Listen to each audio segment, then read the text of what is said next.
Hi, Hello, Jack. How are you? I'm good. How are you? I'm fantastic. It's nice to meet you. Where are you? I'm in Pennsylvania. Whereabouts? Are you familiar with Bucks County? Yeah. Born and raised right here. Okay. Here, we'll start with that. I grew up in Montgomery County, and I briefly had property in Bucks County in Kintnersville. Do you know where that is? Yeah, I'm familiar with the area.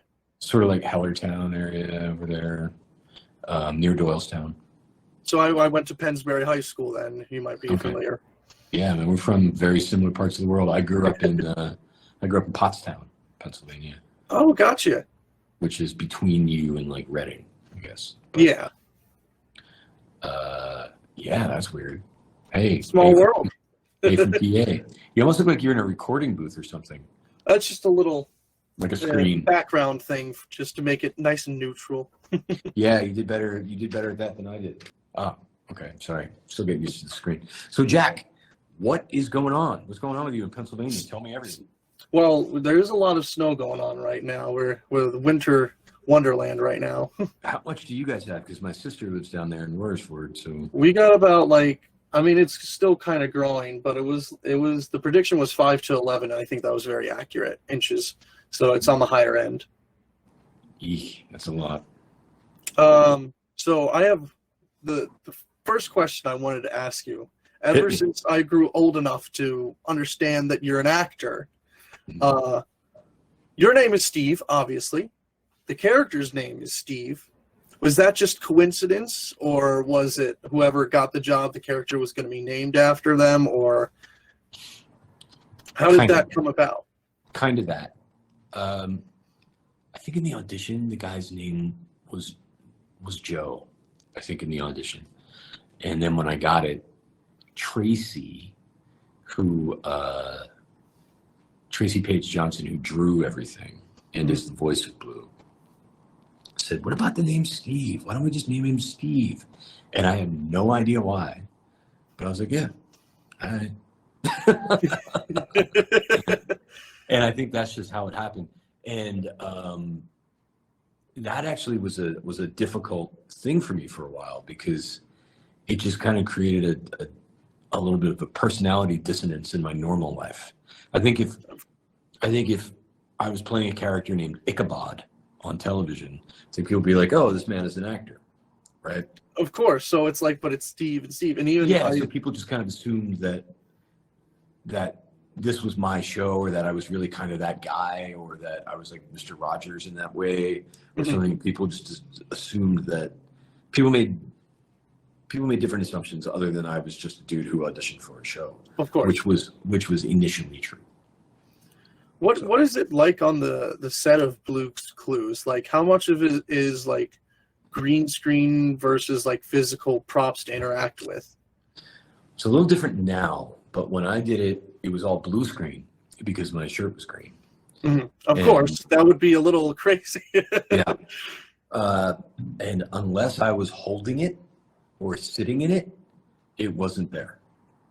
So even 95% of the time, the thinking chair wasn't there. You know, yeah. And I mean, the reality is when the first 2 seasons of Blue's Clues, we were doing it on no money.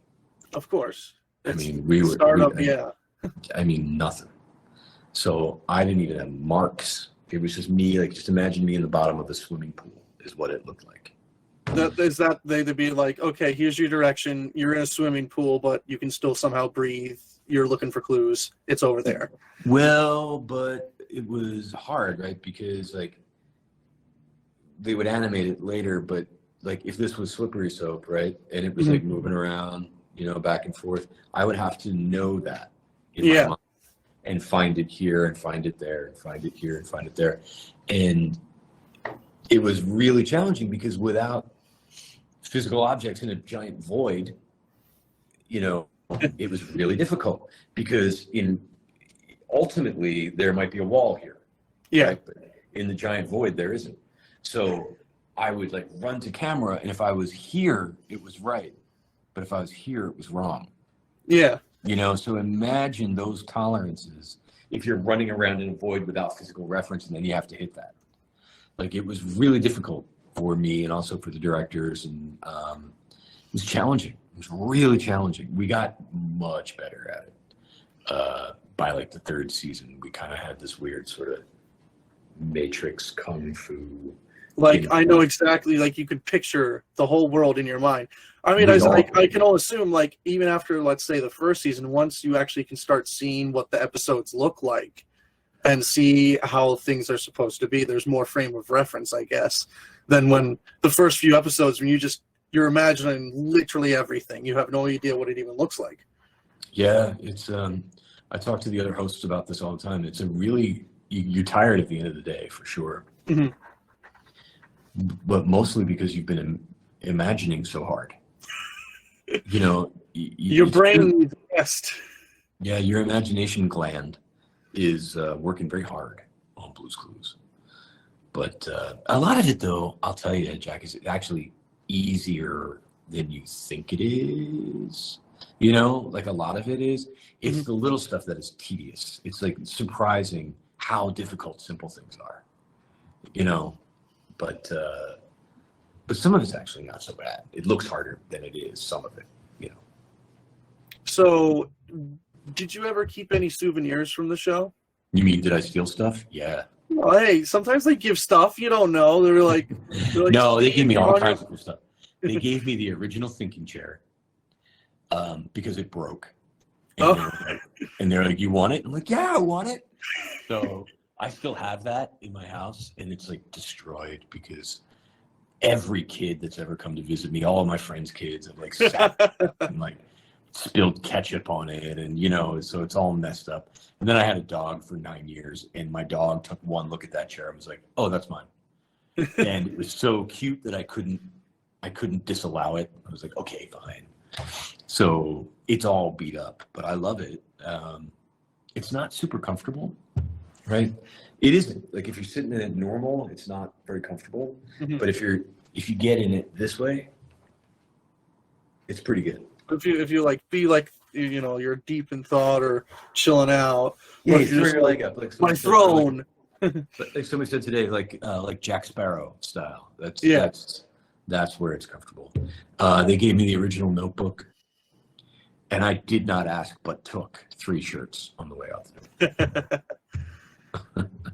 So, a little while ago, fairly decent bit ago now, but you released, you know, that lovely, heartwarming video, you know, where you're like, "Hey guys, I'm back," you know, I never missed you. Y'all grew up and stuff like that. Was there any way you expected to see the response you got from that, realizing that like none of us kind of forgot you either? I had a hunch that it would hit people in the feels, but I had no idea that it would take off the way absolutely no idea that it would take off the way it did. Never in my wildest dreams did I expect that to happen. Because that was bananas. Yeah. No. Nope. And then recently you were part of the you know, you and the other hosts were part of the Thanksgiving Day parade. How was that, being a part of that? It was a joy. That was a joy. It was wonderful. First of all, I love those guys, right? And, you know. Is there a Blue's Clues group chat that you guys have?